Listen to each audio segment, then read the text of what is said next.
Do you know your why? Why is a word that has been occupying Simon Sinek's mind, his work, for a long time.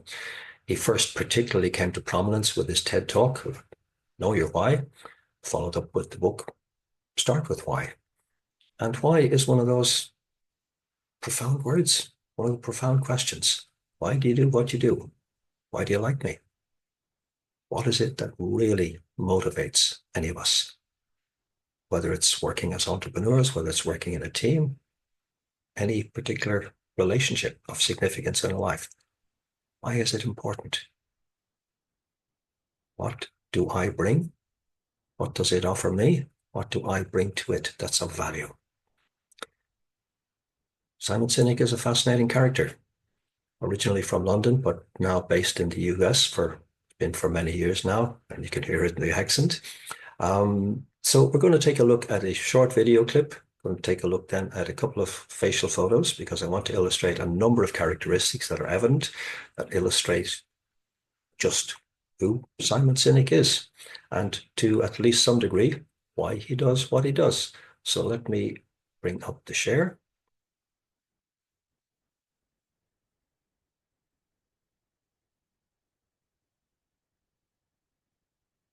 So let's start with the video clip. Anybody who's ever been in a leadership position is guilty of forming a narrative about someone as an underperformer. Oh, they screw up everything. And then what ends up happening is all we do is think about them and treat them as an underperformer. And all we do is notice the things that they get wrong.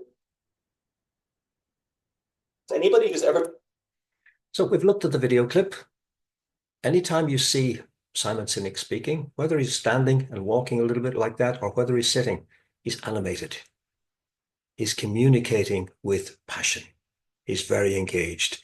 He's not just speaking. His voice conveys passion.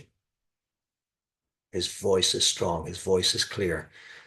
His body language, his hands, he's using his fingers because he wants to emphasize particular points. He really has a message he wants to get across.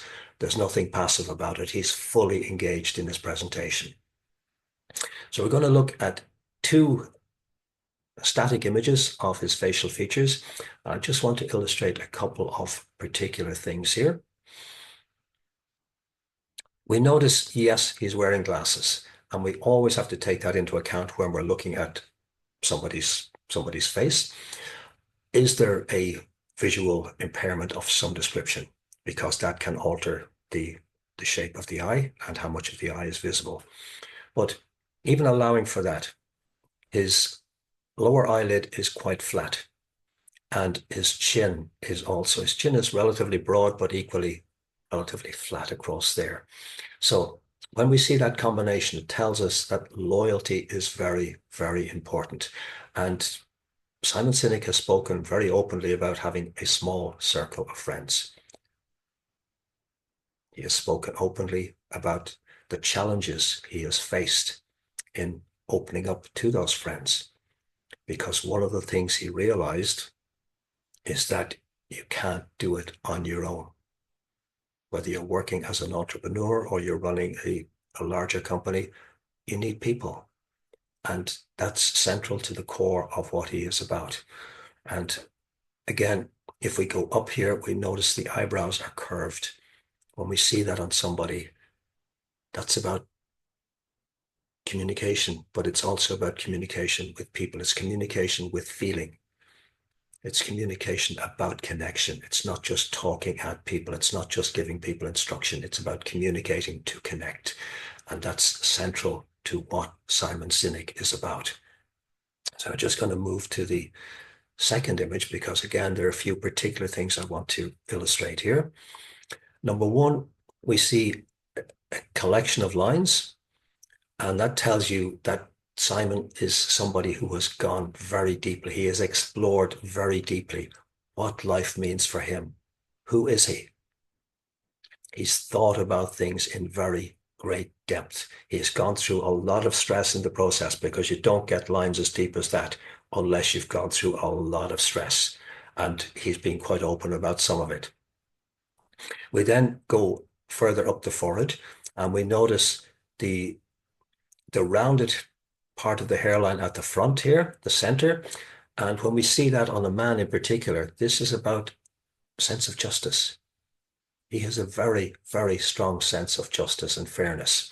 And when we look here then at the hairline, as it were, receding or disappearing here at the sides, that tells us that creativity is a big, big part of who he is and what he's about. He's about creative, expansive thinking. He's not satisfied with the status quo or with simply following along with convention. Again, it comes back to why. Okay, you do that. Maybe you've always done it, but why are you doing it? Why is it done that way? Why is it important? Why not try something else? So again, this is a man who's living that question of why.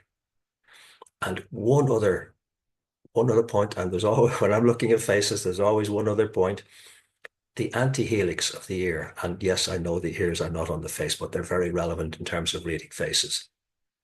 The anti-helix, which is this inner line here, inner rim here of the ear, is quite prominent in his right ear. The right side of the face represents the public persona, and when the anti-helix is as prominent as that, this tells you that he's listening to his own inner voice.